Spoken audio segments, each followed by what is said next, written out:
Selamat siang semuanya, semoga dalam keadaan sehat. Siang, Pak. Selamat siang, Pak. Selamat siang, Pak. Selamat siang, Pak. Selamat Semoga siang, Bapak juga dalam Pak. keadaan sehat. Selamat siang, Pak. Keadaan dengan sehat terus Pak. Selamat siang, Pak. Siang, Pak.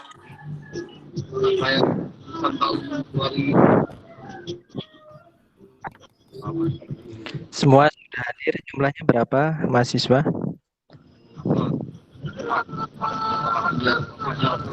Siap 22, Pak. 21 deng kayaknya. 22 ada? 22, Pak. 22. 2, 3, 4, 5, 6, 7, 8, 9, 10. Oke. 22, Pak. 22 ya, baiklah. Saya hari ini akan menjelaskan tentang rencana proses perkuliahan, kemudian rubrik penilaian, kemudian rencana tugas pembelajaran. Untuk ininya dimatiin dulu ya, suaranya dimatiin dulu.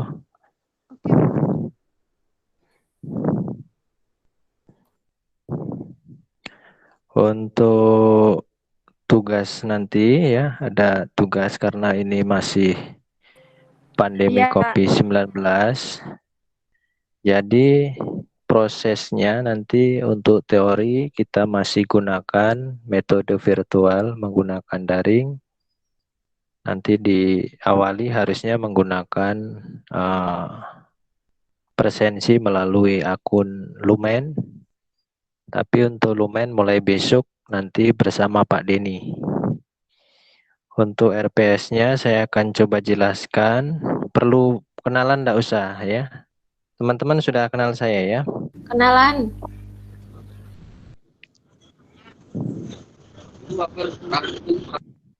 Gimana? Saya kirim aja coba ya. Sekilas saja ya.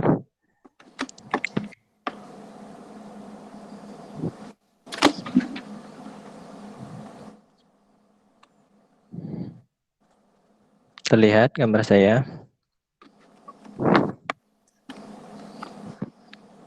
Terlihat. Sudah, Pak. Lihat ya. Sudah terlihat, Pak. Nah, ada gambar saya? Ya. Nah, itu nama saya. Dari Blitar juga, Ya. Pak. Ya, saya dari dusun saya. Iya, Pak. BK berapa, Dari Pak? Bintang, Pak. Ya. Jadi nama saya, tanggal lahir saya, kemudian alamat saya sekarang tinggal di kilometer 11. Saya nomor WA, teman-teman nanti ini nomor catat. Ya, nomor email saya. Ini email kedinasan. Kemudian ini email untuk mahasiswa, nanti kita gunakan yang bawah Lili Pranata ukmc.ac.id. Kemudian saya juga aktif di kegiatan-kegiatan. Saya upload di blog saya, ketik aja Lili Pranata wordpress.com.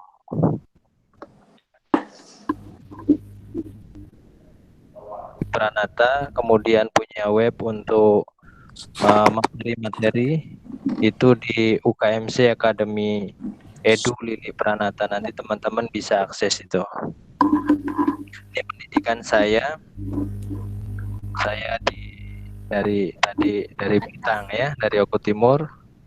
Kemudian S1 dulu saya di Perdaki Karitas yang saat ini menjadi Fakultas Ilmu Kesehatan ya. Iya. Kemudian profesinya saya di Jakarta.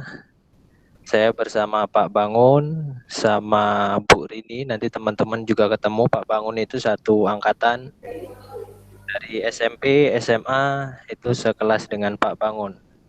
Bahkan waktu kuliah sekamar juga dengan Pak Bangun. Sahabat banget dong ya.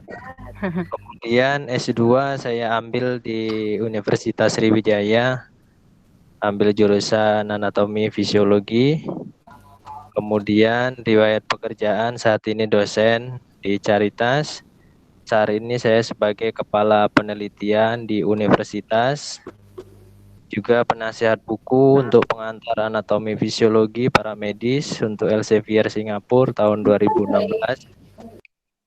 Kemudian anggota Persatuan Ilmu Faal. Kemudian sampai dengan saat ini adalah koordinator skripsi untuk mahasiswa tingkat 4.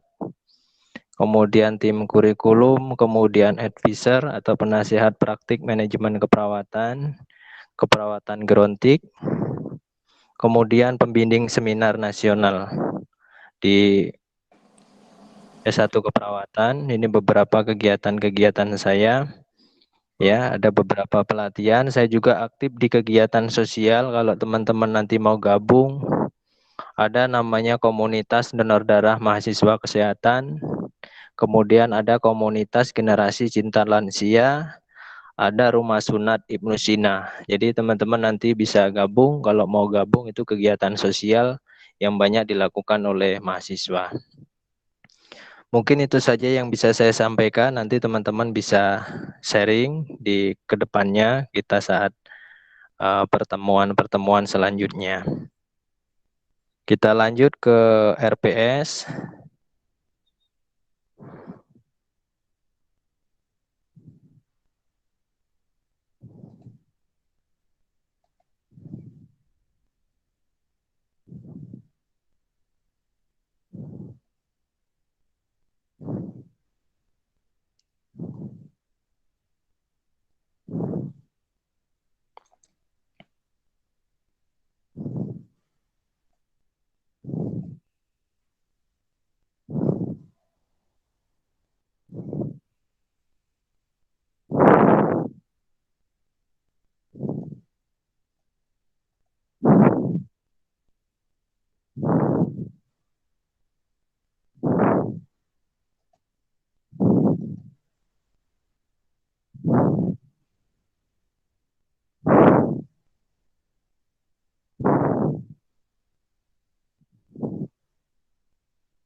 Kayaknya masih ada gangguan, tunggu sebentar.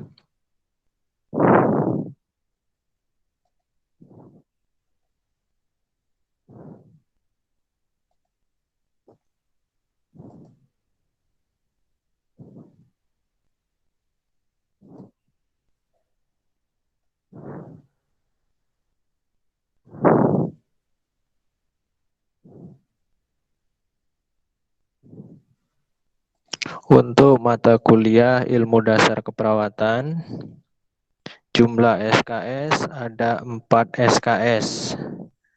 Ada 3 teori, ada 1 praktik. Dosen pengampunya saya dan Pak Denny Kurniawan. Kedengaran yang lain ya? Iya, Pak. Oke, untuk gambarnya tunggu masih ada gangguan kayaknya. Kemudian untuk pertemuan ya, perkuliahan itu setiap hari Selasa.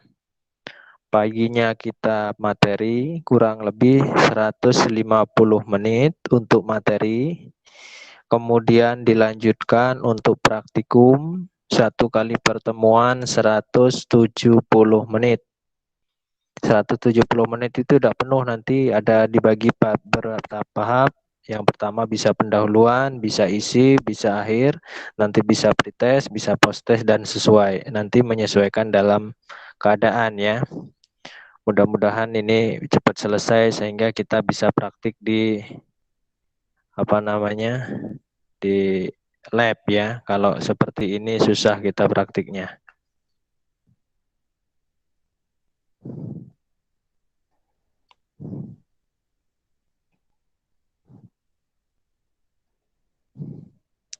Kemudian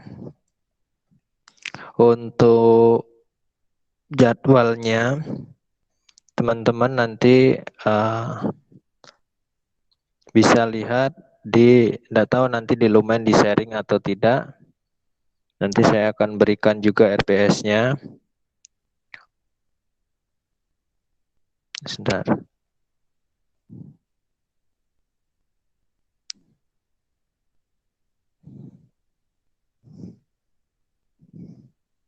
Pertemuan sebelum UTS nanti dengan Pak Denny. Kemudian pertemuan setelah UTS nanti dengan saya.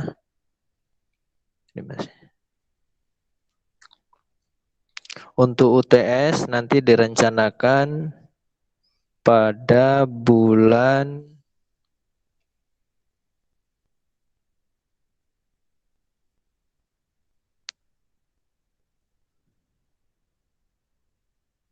bulan 10 ya.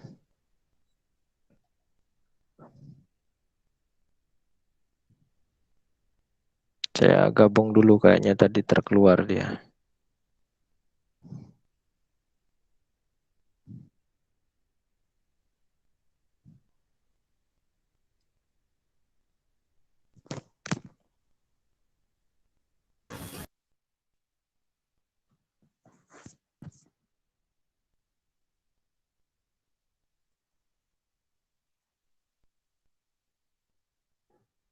Ya, mudah-mudahan terlihat.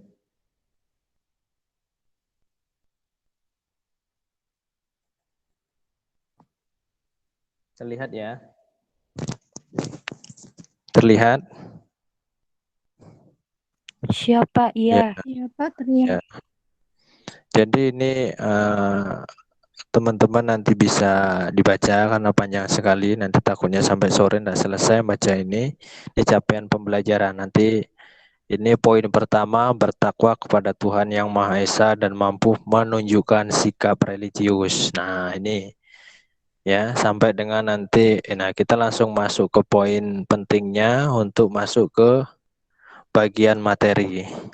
Jadi sebenarnya ada 5 poin penting untuk materi. Yang pertama hubungannya tentang biologi sel dan konsep genetika. Yang kedua prinsip biokimia dalam tubuh manusia. Yang ketiga konsep gizi. Yang keempat adalah anatomi dan fisiologi. Ini beberapa materi teman-teman bisa cari di perpustakaan. Silahkan jika ada buku, kemudian referensi-referensi yang lain silahkan dipinjam jika ada. Teman-teman boleh ke kampus, boleh ke perpustakaan ya. Tidak tahu boleh pinjam atau belum. Ada yang sudah ke perpus belum ya? Belum ada ya? Belum Pak. Belum, Pak. Silakan ke perpus tapi tetap Belum Pak. tetap menggunakan APD ya. Kemudian untuk pembelajaran ini tadi ya pertemuan pembelajaran itu 1 kali pertemuan karena kita 3 SKS berarti 3 kali 50 jadi 150 menit. Materi yang pertama esok hari Selasa itu pukul 7.30 sampai pukul 10 itu bersama Pak Denny. Materinya adalah biologi sel dan reproduksi sel. Silakan teman-teman untuk mencari bahan-bahan referensi sehubungan dengan biologi sel dan reproduksi sel.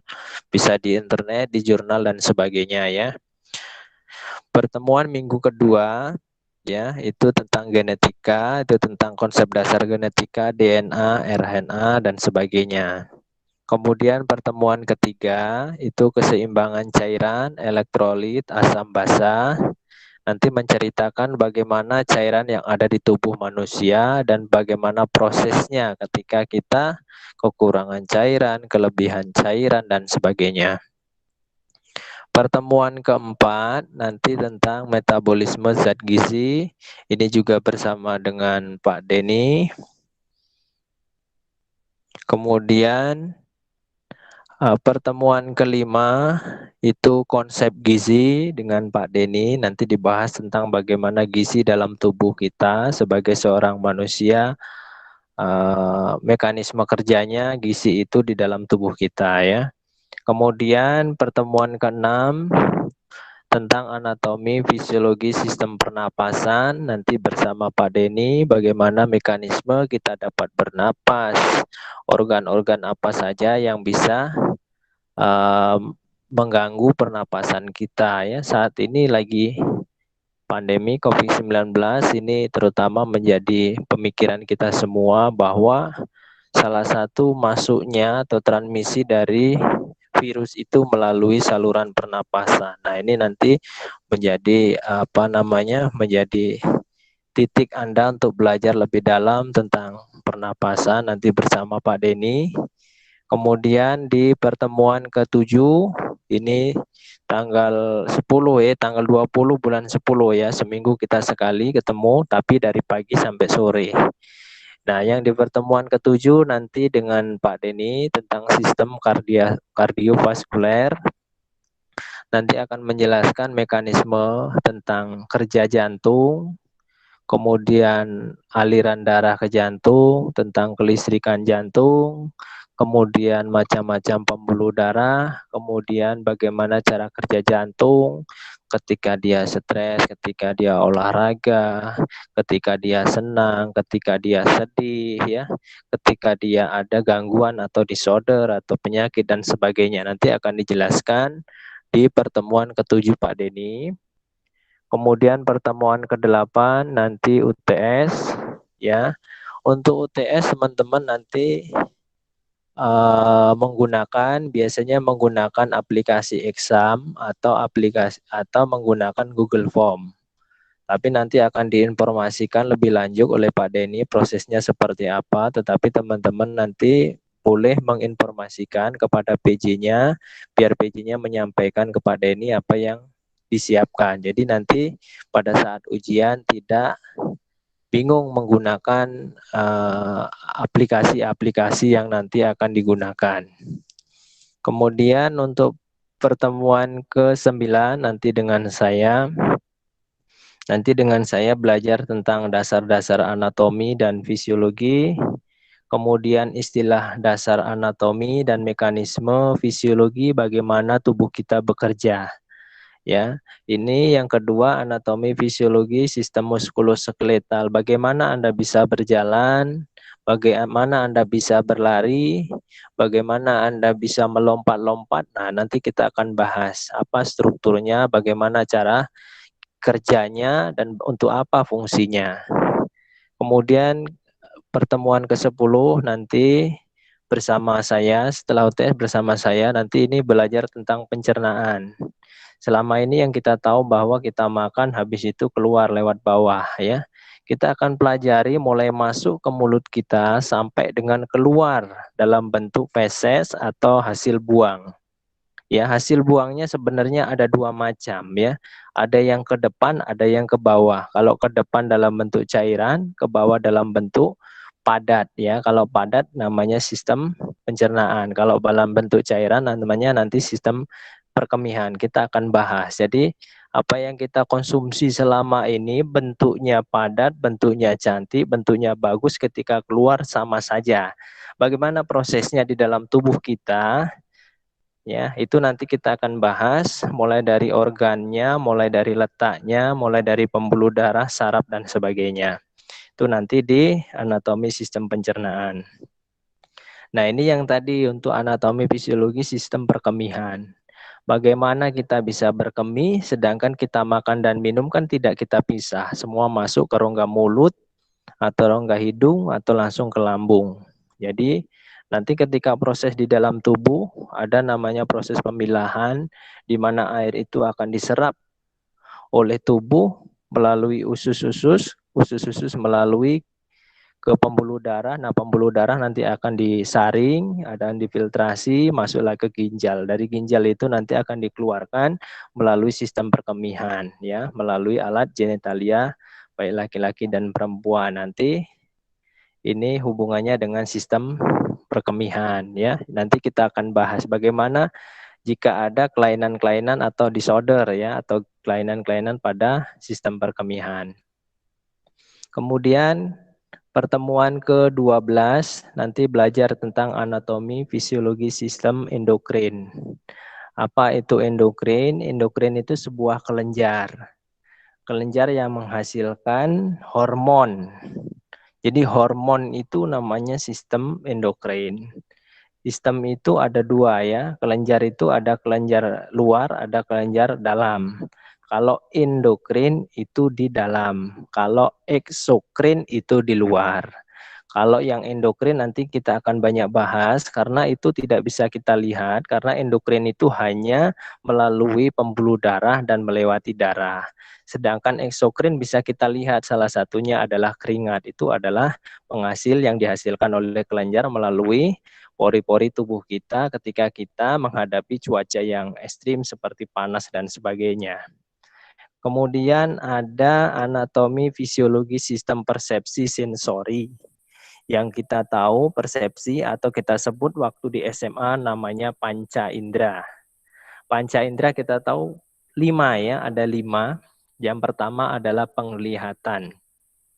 Kalau penglihatan organnya adalah mata. Nanti kita akan pelajari organ mata itu seperti apa, letaknya di mana, fungsinya untuk apa, dan mekanisme bagaimana manusia dapat melihat.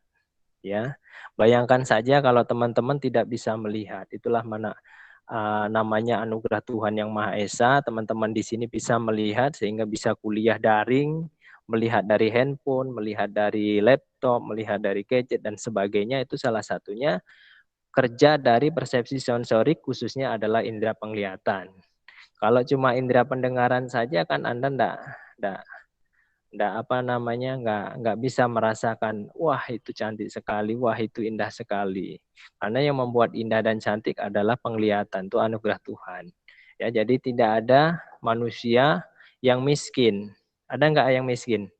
Mana PJ-nya? Siapa PJ-nya? Ginting ya. Mana Ginting? Ginting. Ada Ginting enggak ya? Hei Ginting. Ada Ginting. Ginting. Ada Ginting. Itu Dela suaranya. Ginting keluar sinyalnya jelek. Oh ya, sinyalnya ya. Pak Ginting kakek. Oh ya. Jadi gini, ini ada Sonia ya, Sonia ya. Ada nggak di dunia ini manusia yang miskin? Ada enggak? Ada Pak. Ada enggak manusia yang miskin di dunia ini? Ada Pak. Ada Pak. Siapa? Ini bukan Sonya yang jawab tadi Pak. Ya, ya, terserah mau siapa yang jawab. Mana Sonia? Sonia apa Sonia? Sonya Pak. Oh, Sonia. Ya. Ada yang miskin nggak di dunia? Manusia ada yang miskin nggak di dunia ini? Enggak Pak. Tidak ada. Mengapa alasannya? Karena manusia yang miskin.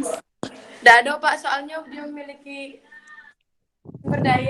Kecukupan. Cukupan apa? Tidak ada ya? Masing-masing Pak. Apa? Iya ya. Itu jawab. Ya, ya. Jadi begini, ini kaitannya dengan materi kita ya, tidak ada kaitan dengan ekonomi dan sebagainya. Jadi yang membuat kita bisa melihat sesuatu indah, cantik dan sebagainya karena ada mata. Jadi indera ini salah satu bentuk anugerah ya. Kita harus bersyukur teman-teman semuanya. Jadi belajar ilmu seperti saya tempel di dalam grup itu ya. Jadi ilmu Anda itu bukan hanya untuk dihafal. Ya, rugi kalau cuma untuk dihafal. Jadi ilmu itu kalau bisa langsung aplikasi, bisa diterapkan sehari-hari, bila perlu bermanfaat untuk orang lain, itu yang paling baik. Ya, makanya kita harus bersyukur. Semakin Anda pintar harus saling bersyukur, jangan semakin sombong kan. Kalau ilmu pepatah zaman dulu semakin berilmu jangan ilmu padi ya, semakin berisi semakin merunduk ya. Jangan kayak sekarang trennya merasa berilmu dan sebagainya, itu tidak baik ya. Makanya di sini saya contohkan indera penglihatan. Saya bayangin aja kalau teman-teman di sini saya minta saya mau beli 2 miliar matanya, boleh enggak? Ada yang boleh enggak? Enggak mau. Ada yang Enggak mau Pak. ya. Jadi itu dikatakan kalau itu memang terjual, itu kan harganya 2 miliar. Anda kaya enggak? Kaya. Berarti manusia itu enggak ada yang miskin sebenarnya. Karena apa? Yang membuat mereka miskin itu karena kurang bersyukur. Ya, makanya di sini selain kita belajar tentang Karena ilmu dasar keperawatan namanya ilmu dasar. Jadi pondasinya pada saat nanti Anda belajar tentang keperawatan ini adalah ilmu dasar. Nanti setelah ilmu dasar ada terbalik lagi ilmu dasar keperawatan. Nah, ini pondasi keperawatan. Kalau ini pondasi di bawahnya lagi. Ya. Jadi ada ilmu dasar keperawatan ya. Jadi nanti Anda akan banyak belajar tentang ini belum tentang penyakit. Ini secara fisiologi tentang normalnya dulu Anda belajar. Kalau sesuatu itu normalnya, kalau matahari terbitnya dari sebelah timur apa barat matahari? Timur. Dari timur ya. Nah, kalau tiba-tiba itu terbit dari barat ke timur boleh enggak? Tidak boleh. Normal nggak? Nah, Tidak enggak boleh normal. sama. Tidak boleh. Iya, jadi sama seperti itu. Nanti kita akan belajar seharusnya penglihatan kita ini seperti ini, tapi kok nanti Anda temukan pada saat Anda nanti sudah di rumah sakit, ketemu dengan pasien, ketemu dengan siapapun, loh ini kok tidak sesuai dengan mekanisme kerja anatomi fisiologi. Oh, ternyata ini yang disebut namanya kelainan atau adanya penyakit. Nah, itulah kita belajar dari sini, ya. Ini yang indera penglihatan ya, baru indera penglihatan.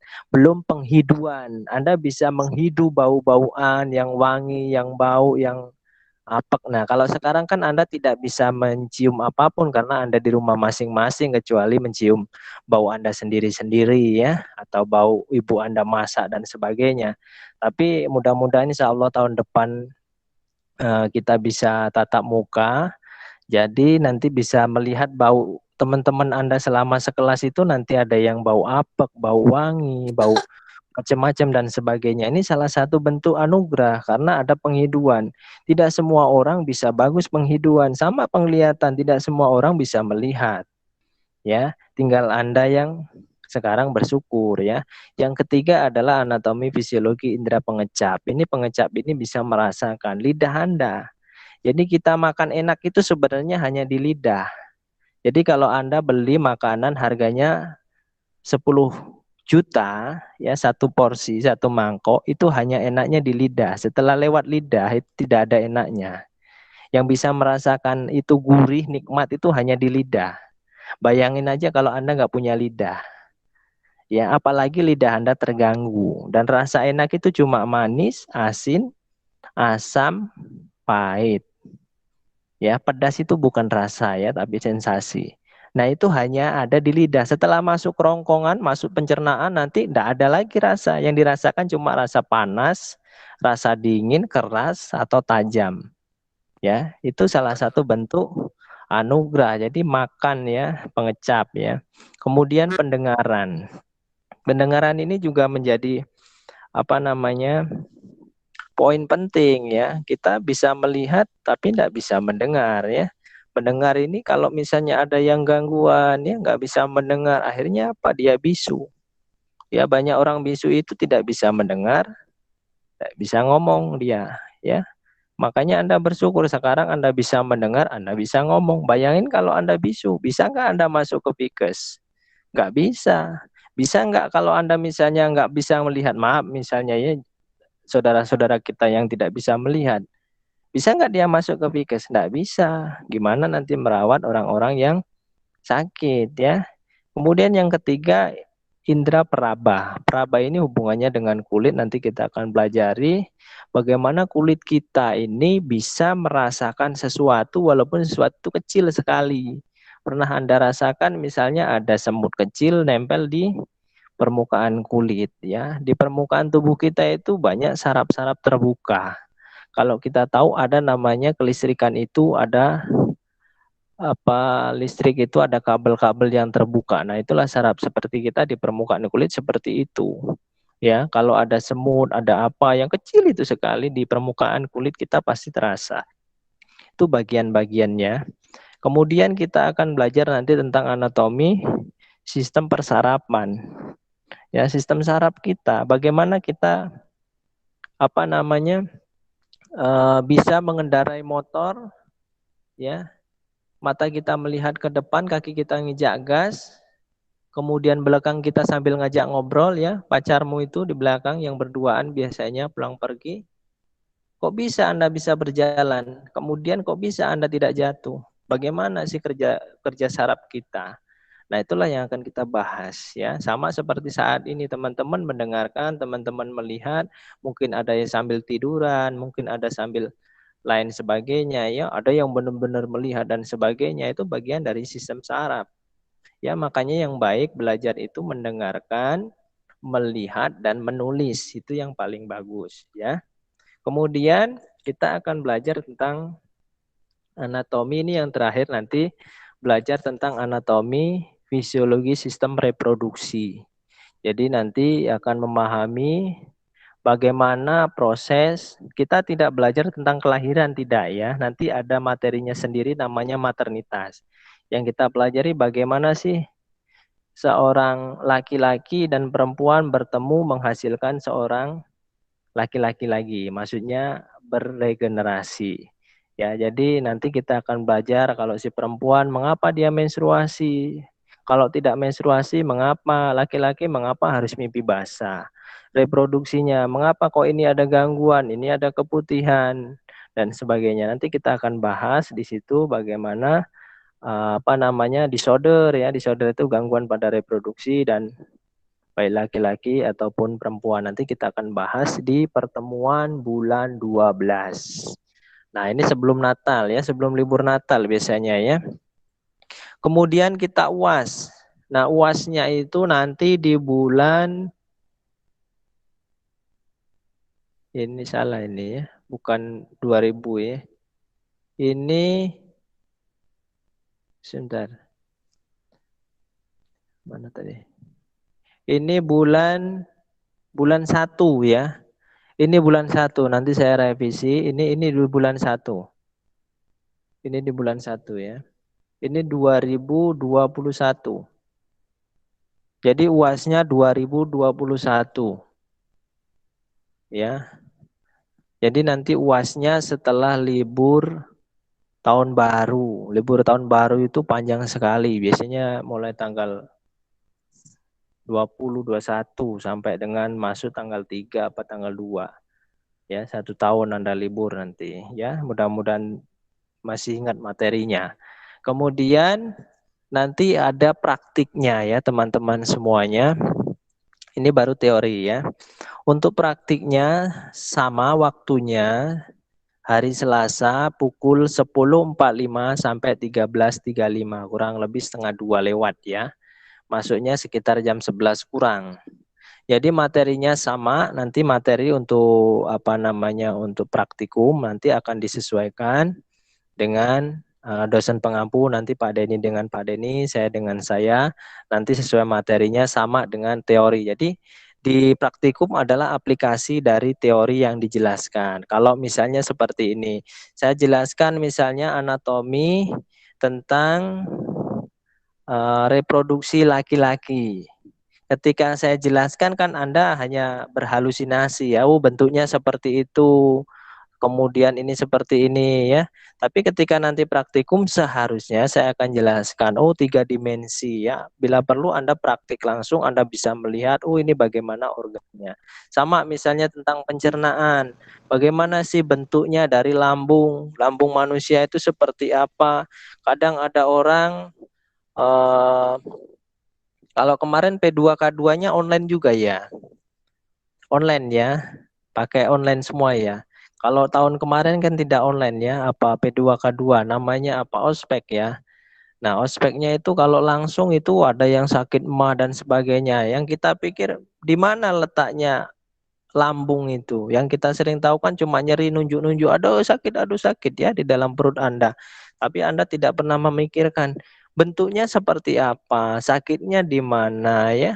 Ini yang kita harus pelajari ya. Ini menjadi poin-poin penting pada saat belajar anatomi fisiologi. Jadi benar-benar belajar karena ini dasar. Nanti kalau teman-teman mau mempelajari ini dengan baik, nanti ketika sudah masuk di keperawatan, Anda akan lebih mudah ya, akan lebih mudah karena akan mempelajari ini nanti. Ini secara umum, nanti kalau sudah di penyakit Anda sudah tahu. Kalau normalnya aja udah tahu, pasti Anda ngerti. Saya lihatkan misalnya kalau Anda jarinya berapa normalnya, 5, loh itu kok jarinya 6. Nah, berarti dia ada kelainan polidaktili.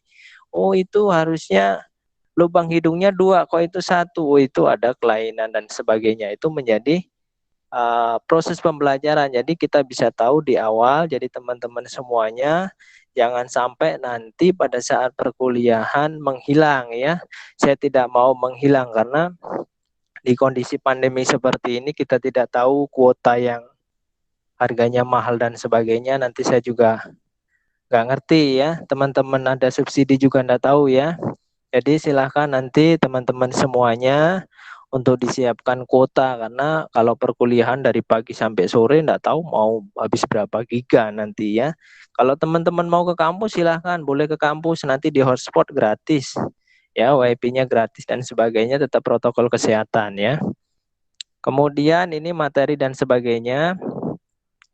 Pertemuan sampai dengan ke 16 ya. Sampai ke 16 nanti ada evaluasi sama. Jadi ada ujian praktiknya teman-teman semuanya. Jadi nanti setelah Pak Denny di pertemuan ke-8 nanti ada ujian praktiknya juga ya. Ini pertemuan ke-8. Nah, ini ujian praktik ya. Nanti modifikasi. Jadi nanti Pak Denny modelnya seperti apa, nanti PJ-nya silakan komunikasikan. Ya, nanti seperti apa teknisnya. Kemudian saya juga nanti PJ saya akan saya informasikan teknis kita ujian, praktiknya seperti ini. Kalau misalnya tidak dalam keadaan pandemik, biasanya kita ujian langsung itu dengan metode OSCE namanya ya. Jadi nanti bergiliran masuk, mahasiswa akan diuji satu-satu mengenai anatomi dan fisiologi mekanisme kerja dari tubuh manusia ya. Ada yang mau ditanyakan untuk RPS teman-teman semuanya?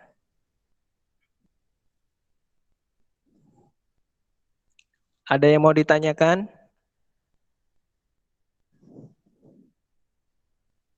Ada yang mau ditanyakan? Sudah jelas, Pak. Nah ya, nanti saya ini ya, saya share ya. Sepertinya nggak ada, Kak. Ya. Iya.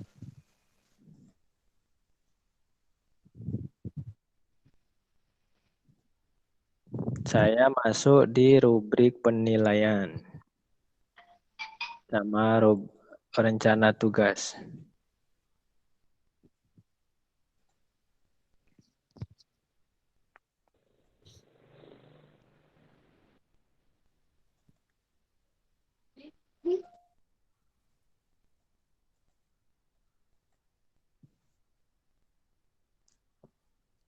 Nah, ini namanya rancangan tugas perkuliahan. Ya. Rancangan tugas perkuliahan ini seperti yang saya sebutkan. Jadi kita 16 pertemuan teori, 16 pertemuan praktikum ya. Untuk rencana tugas perkuliahan, apa sih yang harus dikerjakan oleh seorang mahasiswa? Tujuan tugas, mahasiswa membuat makalah.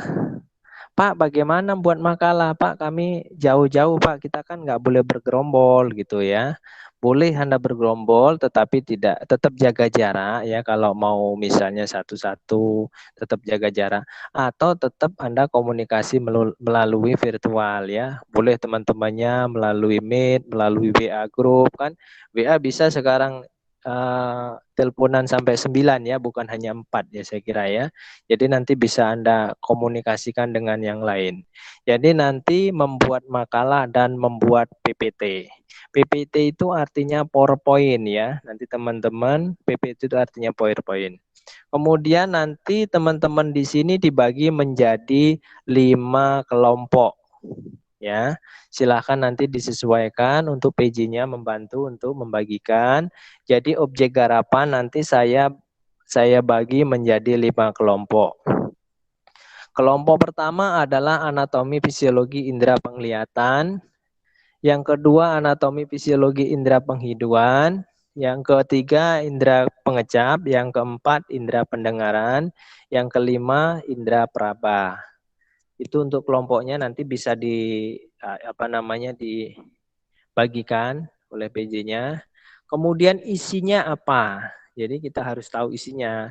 Yang pertama ada covernya ya. Kemudian ada judul, ada nama mahasiswa, ada nama pembimbing di bawahnya ya.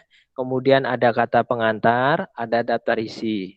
Nah, di bab 1 pendahuluan ada latar belakang, tujuan dan manfaat. Di bab 2 isinya anatomi, fisiologi, letak, fisiologi, cara kerja, disorder. Disorder ini artinya kelainan ya. Kelainan atau gangguan ya.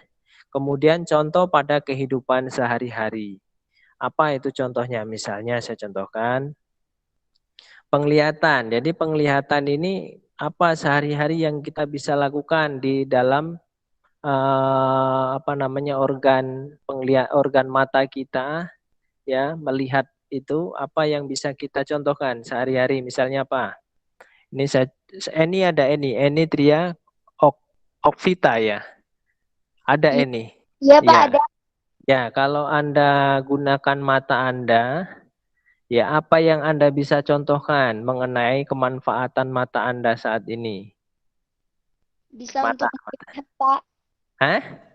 Untuk melihat. Ya, melihat apa? Melihat. Ya, bisa untuk membaca. Ya, nanti bisa diceritakan proses membaca itu seperti apa. Nah, ini kita buat contoh. Jadi misalnya setelah kita menggunakan penglihatan, oh saya mau membaca. Nah, bagaimana proses kita bisa membaca? Nanti dijelaskan ya. Contoh kehidupan sehari-hari. Nah, misalnya ada lagi pendengaran. Oh, bagaimana kita bisa mendengar? Contoh mendengarkan apa? Oh, mendengarkan ada proses pembelajaran ya. Misalnya dengan penghiduan, pengecap dan sebagainya. Nanti bisa dimasukkan. Kemudian bab 3 adalah kesimpulan. Jadi kesimpulan dari semuanya nanti dibuat di bab 3, kemudian dibuat referensi. Referensi itu daftar pustaka ya. Kemudian yang kedua tugasnya membuat PPT, PowerPoint. Isinya apa? Background PPT menggunakan standar UKMC. Nanti ada slide-nya nanti saya akan kirim contohnya. Kemudian isi dalam slide maksimal 6 baris. Jadi 6 baris, tidak boleh banyak-banyak ya. Jumlah slide minimal 5 slide, maksimal 5 slide. Ya, nggak boleh banyak. Ini di luar judul dan daftar pustaka ya, referensi ya. Judulnya enggak dihitung ya, ini isinya ya. Kemudian poin penting yang di dalam slide ya, nggak boleh yang lain ya. Yang penting-penting saja, nggak boleh gambar-gambar yang tidak perlu dimasukin, gambar kodok, gambar bunga-bunga itu tidak mendukung, tidak boleh dimasuki ya, karena ini bagian dari karya ilmiah. Jadi kalau misalnya Anda mau misalnya penglihatan ya gambar mata, penghiduan gambar hidung, pengecap gambar lidah, pendengaran gambar telinga ya, peraba gambar kulit dan sebagainya. Metode atau cara pengerjaan tugas. Caranya gimana, Pak? Yang pertama, makalah disusun minimal 6 buku sumber yang berbeda. Jadi cari 6 buku sumber yang berbeda, 3 artikel. Ya, teman-teman boleh cari di internet, nanti juga saya coba carikan untuk linknya, penelitian atau pengabdian, cari yang ada hubungannya dengan topik yang Anda cari. Yang kedua, penulisan artikel kertas A4, nggak boleh kertas kuarto, nggak boleh kertas legal dan kertas yang lain untuk ukurannya. Jadi nanti cukup diketik, nggak ada yang di print ya, nggak ada yang di print. Kertas A4, margin kiri 2,5, kiri atas bawah, time New Roman 12 spasi 1,5. Presentasi nanti pada saat untuk PPT-nya dipresentasikan 15 menit, dilanjutkan dengan tanya jawab 20 menit. Kemudian kapan dikumpulkan makalah? 24 November 2020, paling lambat jam 2. Dalam soft copy dan PPT ke email ini ya, yang ini ya, email yang tadi ya, nanti teman-teman bisa buka. Distribusi ke mahasiswa lain boleh menggunakan aplikasi WA Group, email masing-masing dalam bentuk PPT. Jadi PPT-nya nggak usah di print ya, jadi langsung kirimkan di grup silahkan.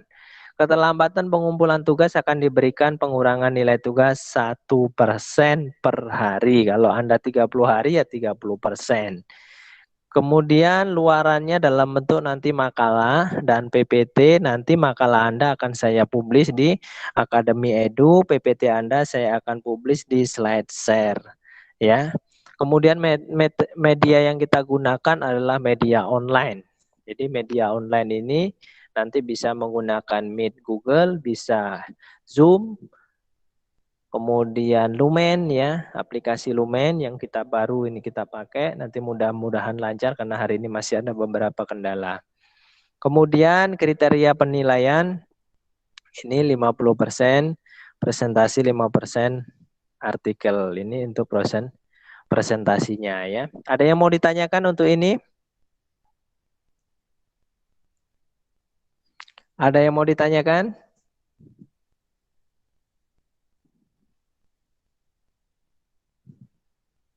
Belum ada ya?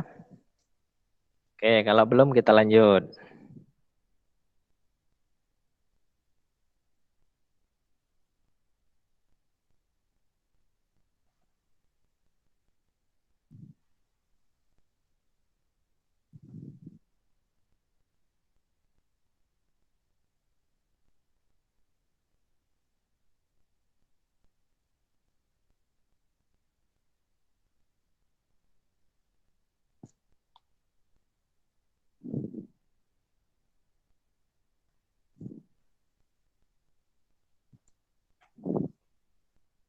Ini untuk rubrik penilaian. Jadi penilaiannya seperti apa nanti? Yang pertama adalah yang kita nilai ini isi makalah ya, bukan artikel ya. Isi makalah jelas, penjelasan sesuai dengan topik ya. Referensinya tadi 6 buku ya. Boleh 3 artikel ya. Kemudian kalau dia kurang dari sini nilainya ini. Kalau dia kurang lagi nilainya ini. Kalau dia kurang lagi nilainya makin kecil ya. Tapi kalau Anda sudah sesuai dengan ini, kemudian ininya sesuai dengan ini, maka nilainya di atas 79. Ini udah dapat nilai A ya, di atas 79. Berarti 79 enggak masuk ya. Kemudian pengumpulan lebih awal dari waktu yang ditetapkan. Lebih awal itu kalau tadi dikatakan tanggal bulan 11, berarti kalau misalnya 3 hari besok kita kumpulkan Pak, ya bisa nggak nilainya jadi lebih 79? Ya benar kalau ini. Tapi kalau sudah lewat nih ya, lewat ini ya, ini lebih bagus ini ya kalau dia lebih awal ya. Kemudian materi presentasinya menarik dan disajikan dengan jelas. Pertanyaan dijawab menggunakan referensi penjelasan presentan. Kemudian artikel isi makalah ya, bukan isi artikel, isi makalah, kemudian presentasi diskusi, ketepatan waktu pengumpulan, referensi, kemudian format penulisan sampai dengan bobotnya ini 100%. Jadi inilah bobot penilaian pada saat proses presentasi dan pengumpulan makalah. Ada yang mau ditanyakan teman-teman semuanya? Belum ada, Pak. Nanti bingung enggak? Belum ada, Pak. Ada ya. Selamat siang Pak Lilik. Boleh. Saya Tatiana Pak, ingin bertanya, Hmm. itu kelompoknya ditentukan sendiri ya Pak? Kelompok silahkan nanti ininya boleh, PJ-nya boleh menentuin. Tidak. Pak, Ya. Gimana? batas kertas tadi berapa, Pak? Nanti saya kirim, ini saya akan kasihkan di grup. Jadi nanti teman-teman bisa baca ukuran kertasnya. Oke, Pak. Oke, Terima Pak, kasih. makasih. Ada lagi?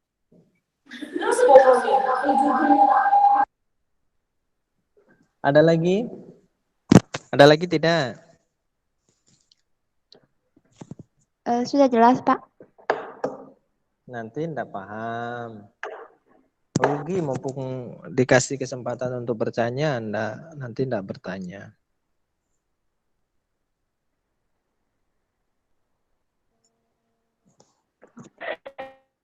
Tidak ada lagi? Selamat siang, Pak. Ya, boleh. Siapa? Kalau kelompok ya Bapak yang bagi atau kami yang pilih sendiri? Nah. Ya, enaknya mau gimana? Mau dipilihin atau dipilihin PJ apa Ya, pilihin Pak. saya? Pilihin, Pak. Pilihin Bapak. Pilih sendiri aja, Pak. Dipilihin, Pak. Oh, dipilihin Biar PJ. ini, Pak, apa? PJ ya. Kami di Mohon bantuannya teman-teman. PJ-nya mana PJ? Iya, Pak. Ya, Ginting mau dipilihin apa pilih sendiri Ginting? sendiri aja Ginting. Gimana ya? Pilih sendiri aja Ginting. Ditentuin aja. Udah sama siapa? Iya mau kok.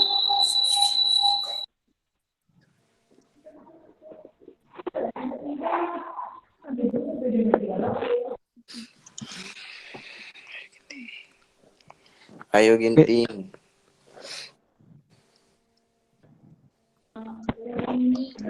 Hmm? Pak. Hmm?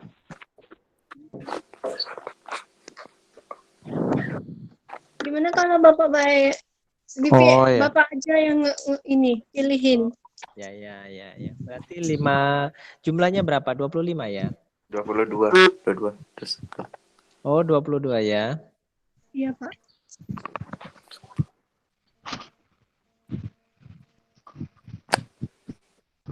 Baiklah, nanti saya coba untuk buat itu ya. Iya, Pak. Baik, Pak.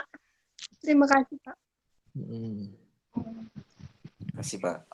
Oke, Pak.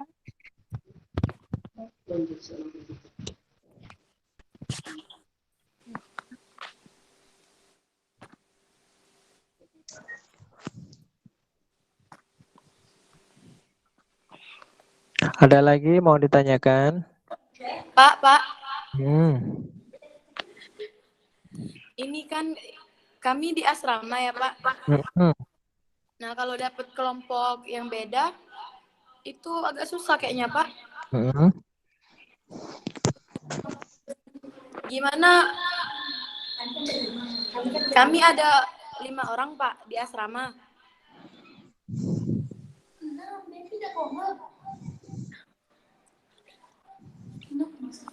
Gimana menurut Pak? Iya, soalnya mau pilih sendiri kan kelompok kau.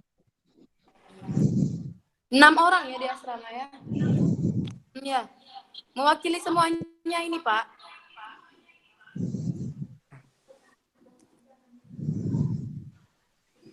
Ini Ya, enak. gimana? Gimana kalau kami satu kelompok aja Pak? Kayaknya kurang adil kayaknya. Soalnya yang lain kan juga ini. Ada yang di daerah juga maksudnya. Iya, kan ada yang di Palembang juga. Iya. Kalau gitu kan enak gitu kalau kumpul kayak itu kan. Iya, kumpul. Kalau Mm-mm. satu asrama tuh kayak geng-gengan gitu.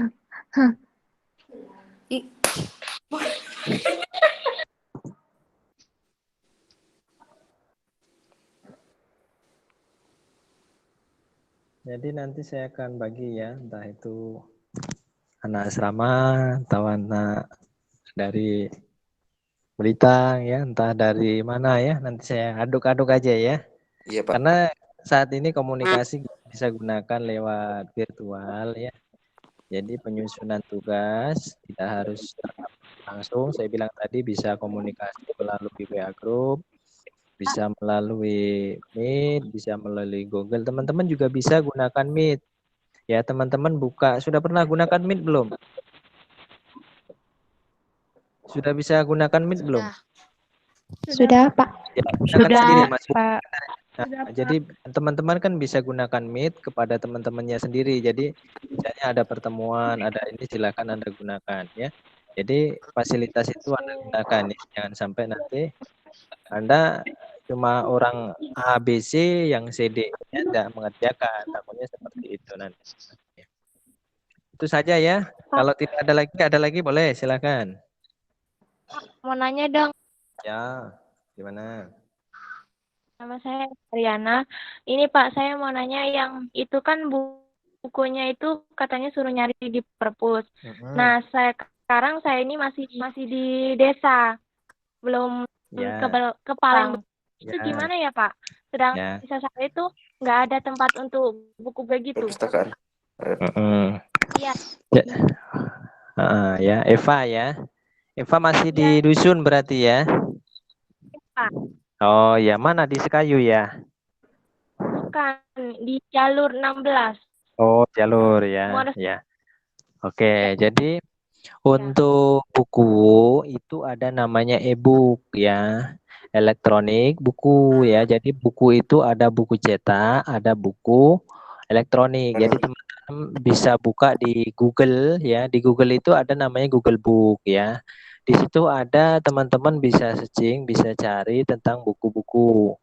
Ya, kemudian ada beberapa juga katalog buku tapi dari luar negeri. Teman-teman juga bisa download juga bisa. Itu semua buku-buku sifatnya elektronik. Jadi bukan hanya cetak. Kalau cetak kan Anda harus datang ke perpus dan sebagainya. Jadi buku bisa ada yang elektronik. Jadi nanti si Eva ya nanti bisa cari di elektronik, di online ya. Di Google Book ada, nanti cari di Google Book Anda bisa download, ada aplikasi untuk download buku ya, ada aplikasinya ya, download buku itu. Ya, downloader kalau enggak salah, book downloader kalau enggak salah. Nanti coba dicari aja di setting, kemudian nanti Anda bisa download buku-buku sifatnya elektronik. Jadi yang elektronik, enggak harus yang cetak. Itu ya. Ya Eva ya. Iya, Eva Ariana ya di jalur Pak, 16. makasih. Ya. Ya, Pak. Ada lagi? Pak. Ya. Yang mana? Ya, ya. Pak. Ya. Berapa orang ya?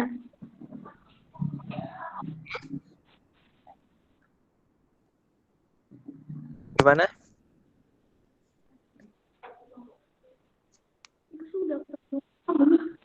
Gak kedengeran. Kalau satu kelompok itu berapa orang ya, Pak? Ya nanti Anggotanya? kita bagi habis. Nanti kita bagi habis. Kalau 22 dibagi 5 nanti.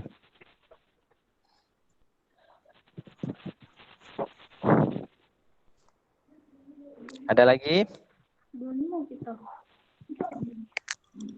apa 25? Ya, Pak. Ya. Ya, ada lagi? Selamat siang, Pak. Ya. Siap. Oke. Ini Lisa, Pak. Saya mau tugasnya ini dibuat berkelompok kan, Pak? Nah, kalau semisal nantinya ada satu anggota kelompok yang nggak ikut kerja, itu gimana ya, Pak? Apakah ada konsekuensinya atau gimana? Terima kasih, Pak. Ya, ya. Kalau nggak kerja ya kira-kira gimana dirimu? Jadi ya sesuaikan aja, kan ini sudah dibagi kelompok. Jadi di dalam kelompok itu memang harus kerja semuanya. Namanya tugas kelompok, bukan tugas individu. Jadi kalau teman-temannya misalnya nggak mau ngerjakan ya nggak usah dimasukin aja namanya gitu. Tapi Iya, saya bagi yakin, tugas, Pak. saya yakin semuanya nanti ngerjakan. Walaupun oh ini bagian cover, oh ini saya buat nanti bagian PPT, oh saya bagian referensi, oh saya bagian membeliin kuota, kan udah bagi masing-masing. Kalau misalnya berenam, misalnya satu bagian referensi cari buku, satu bagian nyusun, misalnya satu bagian buat PPT, satu beliin kuota, misalnya satu bagian ngirim dan sebagainya, satu bagian layout dan sebagainya. Nanti kan selesai semua itu, gitu.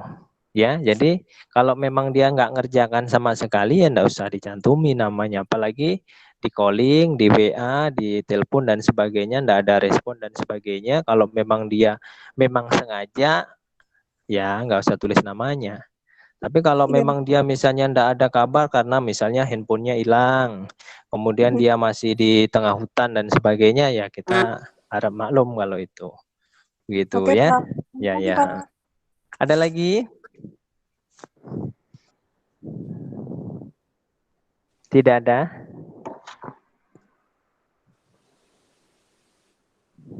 Tidak ada?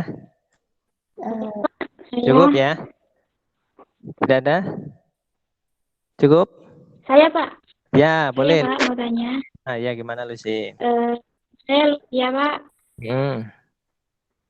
Ya, itu pengirimannya melalui emailnya Bapak ya? Ya. Atau kemana, Pak? Ke email saya nanti, alamat email nanti saya kirimkan. Kan di dalam tadi di dalam tugasnya ya, di dalam penyusunan tugas tadi sudah saya tuliskan alamat emailnya. Jadi nanti silakan kirimkan ke email saya.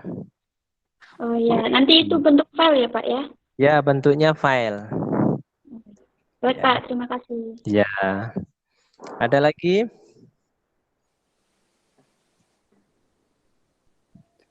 Ada lagi tidak?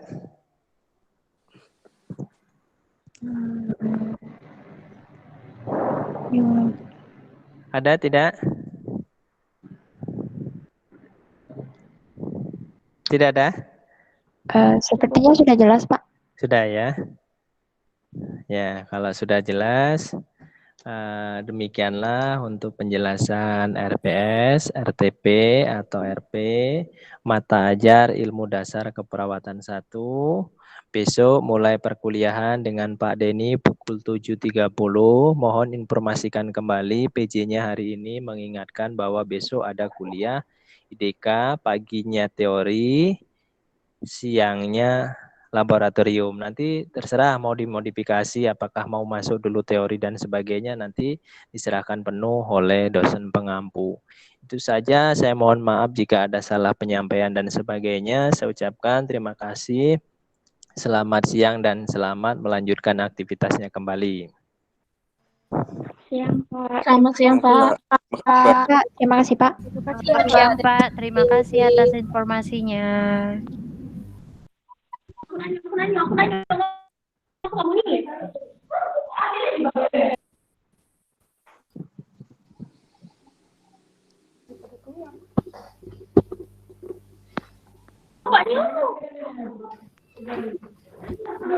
Lah keluar. Kak Lilinya udah keluar, weh. Aduh, swear pening aku. Pening. Wow. Tunggu dibagi bagi kelompoknya Levis kan bapaknya yang milih. Iya, bapaknya buat. Mungkin ada yang Tunggu, Bay. Tunggu,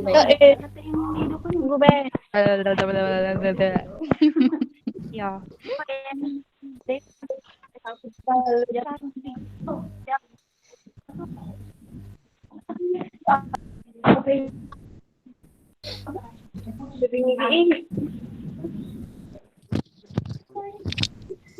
Yang di asrama nih siapa? Siapa, guys, yang di asrama? Siapa, Bay, yang di asrama? Sonia. Soalnya, siapa lagi soalnya?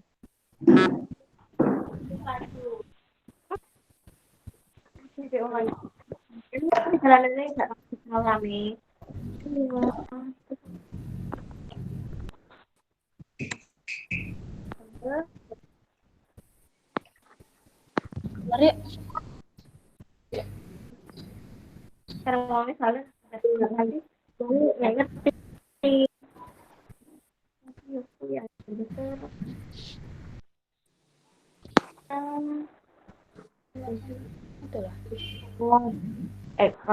Kondo magical.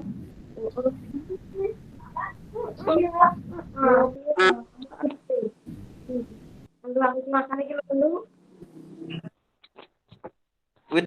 Sana dia cik udah ya.